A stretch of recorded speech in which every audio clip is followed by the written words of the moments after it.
Hello, good morning to the ladies in my membership, and welcome, Rachel. I'm so excited to loop you in to this. I'm so glad we reconnected. Rachel is someone that I did a reading on years and years ago, and we stayed in touch on Facebook, and so she's just come into the group. So thank you for being here, Rachel. Welcome, welcome, and hello to the ladies that are in the group. And I am so excited to deliver this today. I'm here in Tucson, Arizona. I'm going to the Awakened Life Retreat with Deepak Chopra, and I just feel like I'm just on fire and excited about that. It was a prompt.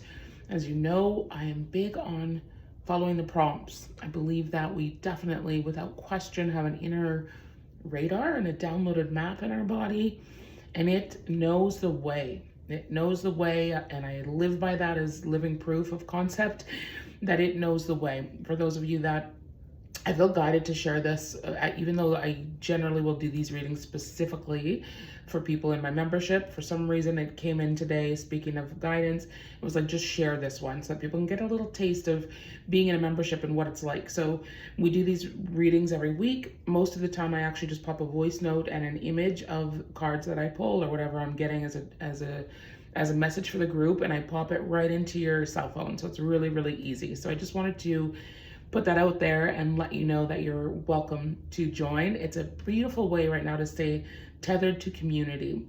And with the awakened life, I thought, what a perfect time to speak about the awakening, the awakened life, how that pertains to the entire planet in our evolution, and what that might look like in a physical, real world, which is like an illusion.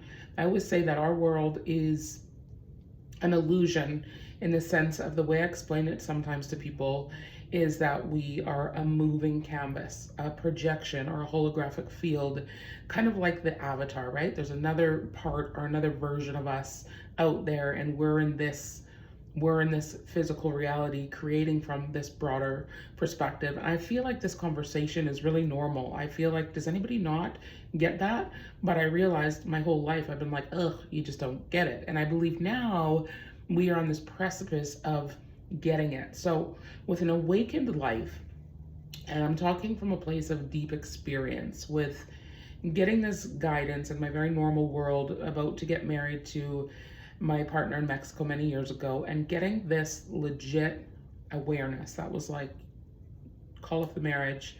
He's not the one for you. You have something to do, and it won't evolve and it won't happen if you stay with this person in this kind of very comfortable relationship. And that was very non-linear guidance, and it was very, in this resistance. So we really are wanting to learn to hear that knowledge and that wisdom and that guidance, and then observe the internal tug of war, and then heed the guidance. And so for those of you that know, this is exactly how this happened in Jasper. So post-awakening, when I ended up breaking up this marriage, I had this vision of myself in a room overlooking the ocean, a white room, and all I could consider was that I had gone a little bit crazy. And to jump ahead a year and a half, I ended up in this room overlooking the ocean with a toaster oven and hardly any things and too many pairs of shoes, asking, who am I? Why am I here? I took a 3-month sabbatical from work, and I created stillness and silence, and I unintentionally or intentionally from my higher self went into this profound, out of this world awakening, where a lot of the questions I'd asked my whole life were answered through a shattering of my wounded matrix. So the wounds and the frustrations that I held towards humanity, not feeling like I fit in, the stories about, my difficult relationship with my mom, my difficult relationship with my sisters, blah, blah, blah. All the stories that we have that are held in our body, our perceptions of our reality that I do believe we've chosen. So with that said, I want to just say that the awakened life is often a complete shattering of everything we think we know, and the aha moment that has been talked about for centuries, where we shatter the beliefs of what we think this reality to be and go beyond our senses, beyond our physical, mental, spiritual bodies, even our spiritual, and we go into this, what we might call the quantum field, the quantum awareness. And in this awakening, I was very aware of that field, to the point that the best way I can explain this is that everything that I might explain as like a loaf of bread of time, right? A loaf of bread in the quantum field with all these slices. What we might analyze is past, present, future. And in this space, I was very aware that they were all the same. That they weren't these segments of time and space reality, but there was this tunneling of consciousness that was ever-ending existence, and I was living it.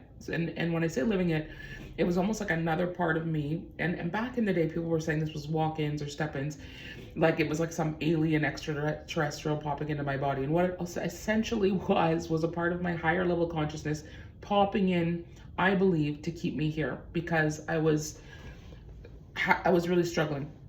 I was really struggling with a lot of big questions, and I believe that they were answered because of my divine will to have them answered. And so I went deep into the rabbit hole of extraterrestrials, telepathy, remote viewing, and of course, in this consciousness, in this search for consciousness, I really started to investigate soul origin, and of course, I started channeling aliens, right? And I knew that there were higher levels of consciousness that were here.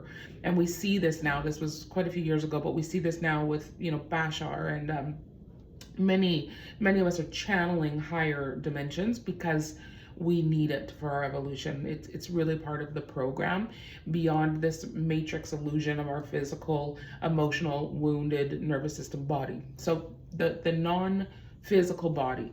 At this time, I also learned that I had these incredible gifts that I believe we're all born with, and then we just shut them down. And so they all came back: remote viewing, psychic knowing, seeing the dead, non-local communication, which really tripped me out, right? Like it's so hard to stay grounded when you're like in a quantum field and also trying to be a normal functioning person, all right? So to make a long story short, that was an awakening for me, and that I could write a whole book on it, but I'm not very disciplined. So I've written the book, and it's in existence in some dimension, and it will come.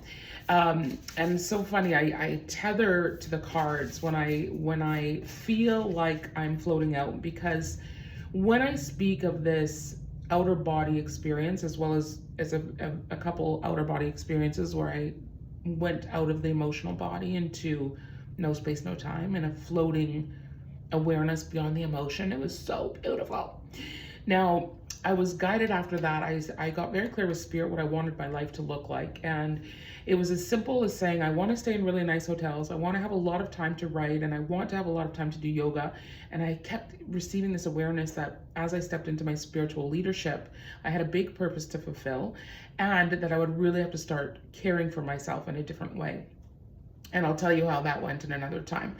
But at the same time, I was plugging in and channeling Deepak Chopra consciousness, Abraham Hicks consciousness, and not just watching videos or listening to them, but I literally could plug in and non-locally communicate. It was phenomenal. So all the gifts open. Now, the reason I was guided to talk about this today, because I am going to an awakened life retreat with Deepak Chopra. And after, this is a very linear thing that I just want you to grasp the magic of our connection. And when I was plugging into that consciousness, I was aware that I would be working with him, connecting with him in that consciousness in some way in the future. Long story short, I followed guidance, channeling my guides to go back to Canada. And I found myself in a very tumultuous, addictive, quantified, a twin flame, whatever you want to call it, just not a healthy relationship. But there was such a spark there that I had to investigate. And in that, it crashed me and it burned me, because it became a very negative, addictive, narcissistic empath. If we want to label that, let's go beyond that. But let's call it an earth relationship and a karmic relationship where there was dharma involved. With that said, I ended up following my prompts. I was feeling very broken in this time and very stuck in a non-healthy environment. And I was broken, almost bankrupt at the time, because of not being able to function in a linear time-space reality with all of this awareness. On the border of, you know, people say there's a fine line between insanity and sanity, and I love walking that line a lot of the time. So I kept getting this guidance, like, I was listening so much to Doreen Virtue at the time, and learning about empathy and how to control and manage all of that. And at the time I was, no money, my washer and my dryer were being were being taken from my house. And I kept praying, God, I need something to tether me back And I kept getting this, you're going to be given a gift, you're going to be given a gift, pay attention, show up, and pay attention. And I was going to listen to a Doreen Virtue show and I was late. And I got this, turn on the radio anyways, because you need to receive something. So I turn on the radio, this was Hay House Radio. And David G at the time was doing an incredible meditation. And he said, you know, there's 100,000 people on this call. And we are going to gift somebody a trip to meet Deepak Chopra. Everything in my body was like, that's for me. I'm winning that. That is absolutely for me. And I was crying with emotion at that truth. And I was so in touch, I am so in touch with my psychic senses that I went, okay, I believe this is for me. I know this is for me. So just tell me when I'm supposed to call. And I went into the meditation. I was fully participating in it. And at about a 45-minute mark of this 1 hour call, it was like, call now. I pick up my phone, I call in. When does this ever happen on a radio show where there's 100,000 people trying to get through and win this? And it goes straight to the operator.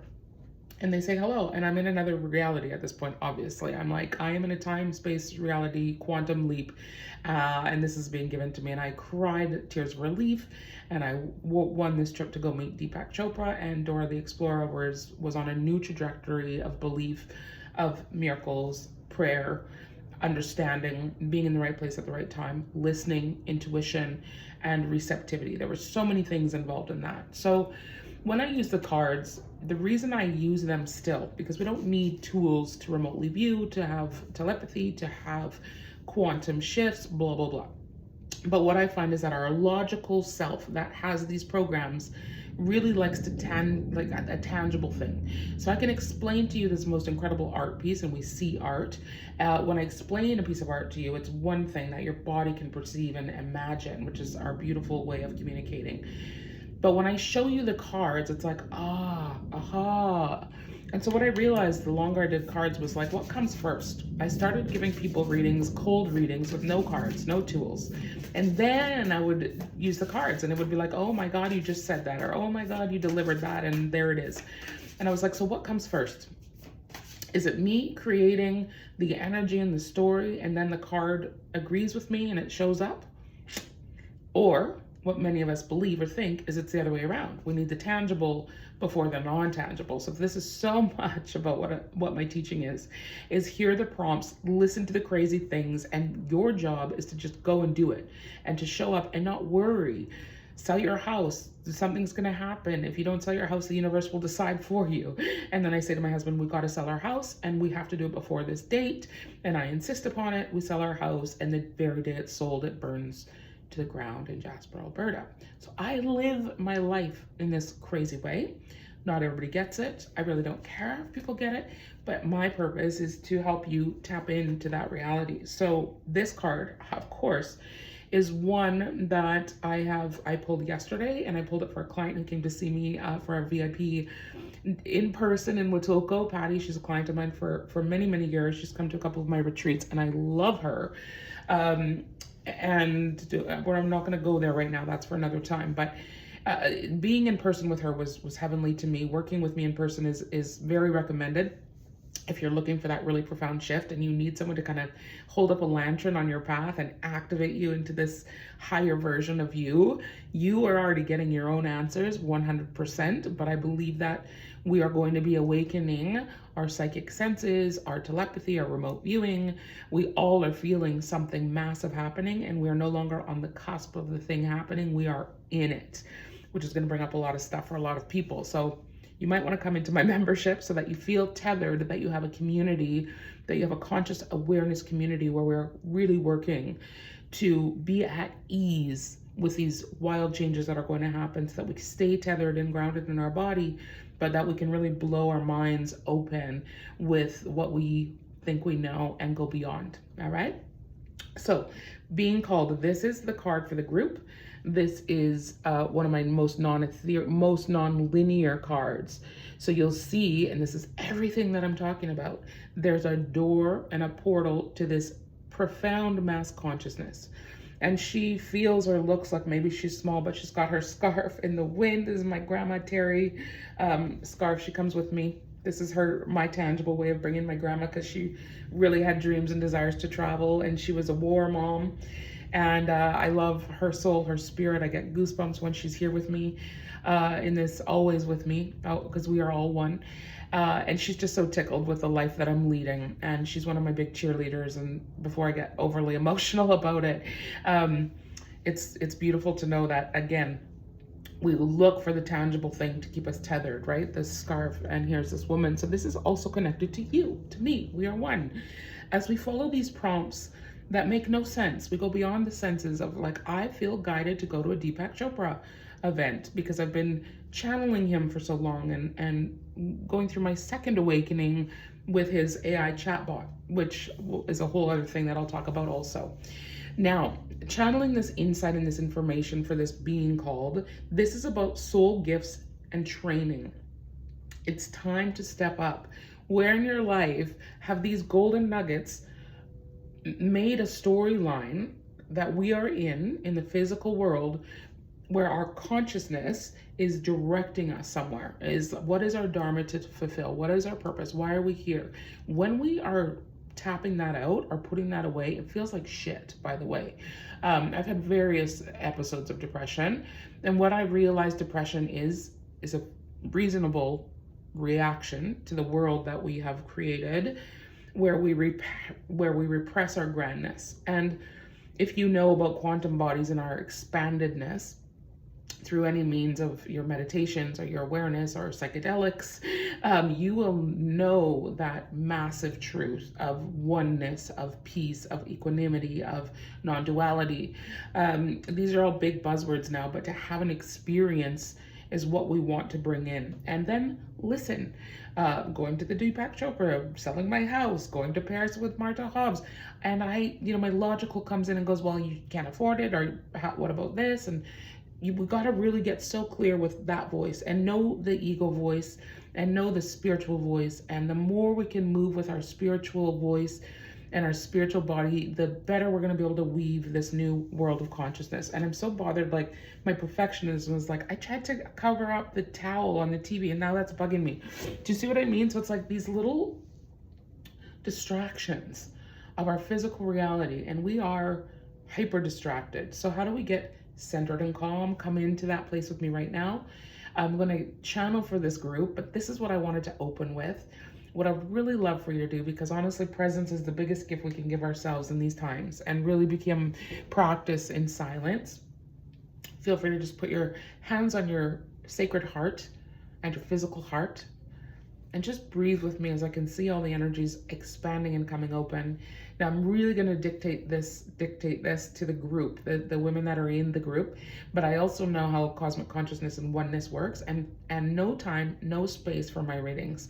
Whenever you see this is when it's meant for you. I don't do like, here's your astrological forecast or here's your monthly forecast. I'm very big on, when I see the cards, they literally create, I don't know what to call them, but grid lines. They create grid line stories that I tap into and activate on your behalf with you as a co-creator and in this conscious, non-conscious creational space. So come into the body. We're going to do 4 slow, long, deep breaths.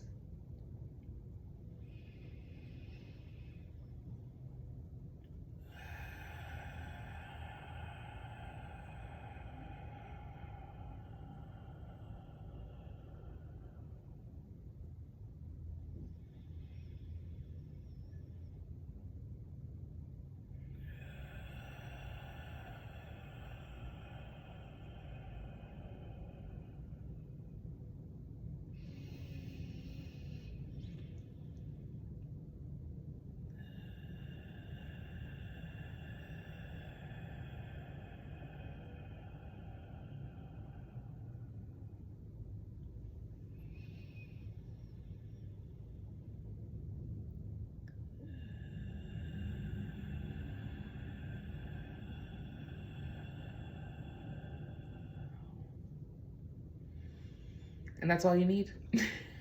Sometimes that's all you need. I'm like, there's your reading. When we go into breath, we become one with the greater whole, right? The breath is our force of life. And when we can slow it down, that's when I begin to open to the possibilities that are beyond what we can conceive in this perceptual reality. So when I go into that with this what I call psychic viewing, which I think is our way to know things beyond the physical. And this is a guiding system that I really believe we need to be more conscious of. And when I say psychic realm, well, I always want to go beyond the psychic realm. I always intend to go into your highest potential and go beyond what I think I know about you, or what the universe or the planetary system even thinks it knows about you. And I do believe we find incredible answers there to follow the guidance. So for the ladies in the group, and for anybody else that this is going to speak to at any time, space, or place, is so much about being able to go into the density of our 3D matrix system, where we hold our stories, our traumas, our fears, and all of the things that we believe make us us. This, I am Margot, I love to have my nails done, I like this type of jewelry, I love pink, where we blast through this reality of what is the qualia of what we perceive things to be in the comic show of life. And we go past into nothingness. This is breath, meditation, the yoga that keeps us tethered in our bodies as release of that density, so that we can be in oneness and unity, which is what we have all been seeking and fighting over for the beginning of time.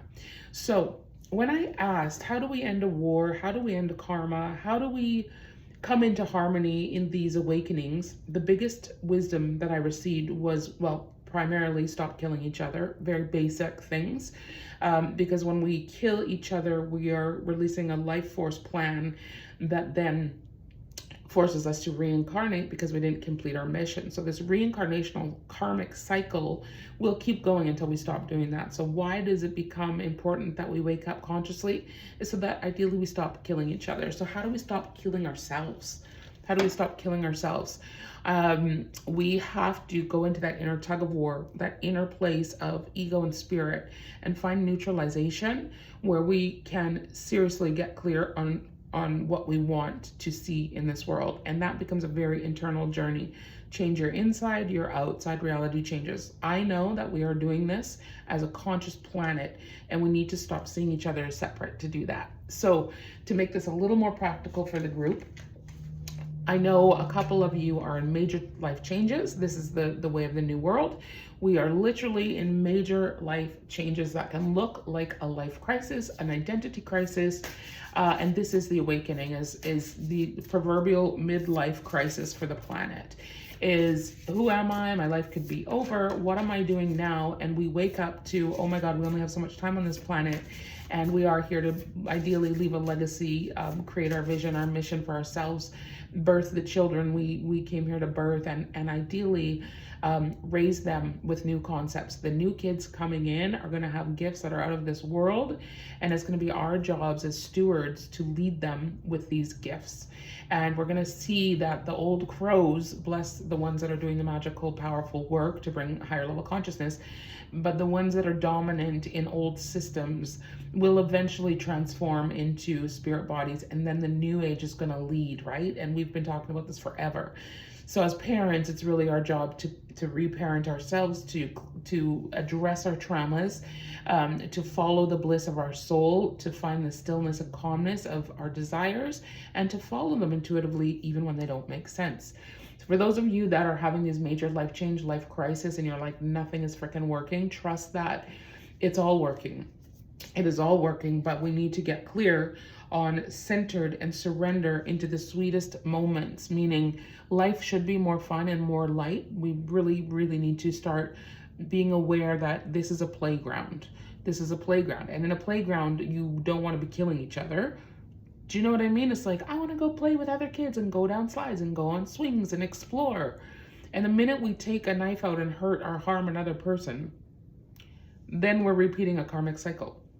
So we have to ask ourselves, is this what I want to repeat in my life? How can I get out of myself and go beyond me and be the bigger person, which some of us are very tired of? It's like, are you friggin' kidding me? You're calling yourself conscious, but you're not really acting conscious.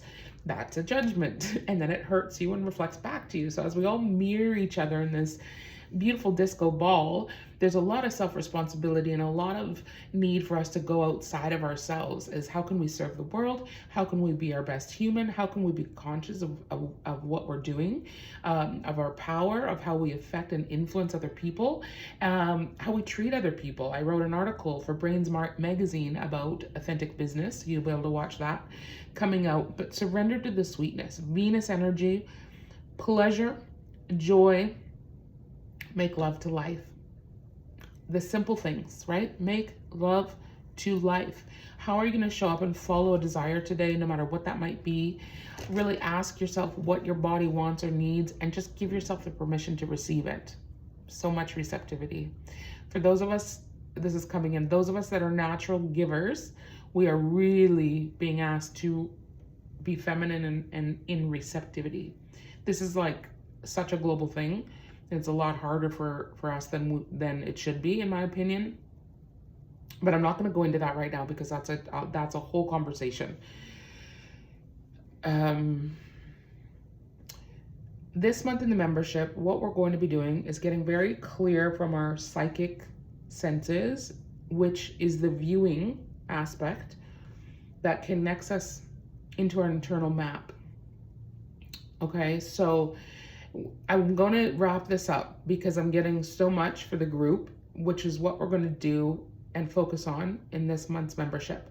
So for those of you that might want to get in on it, it's $188. You can ask me for the link.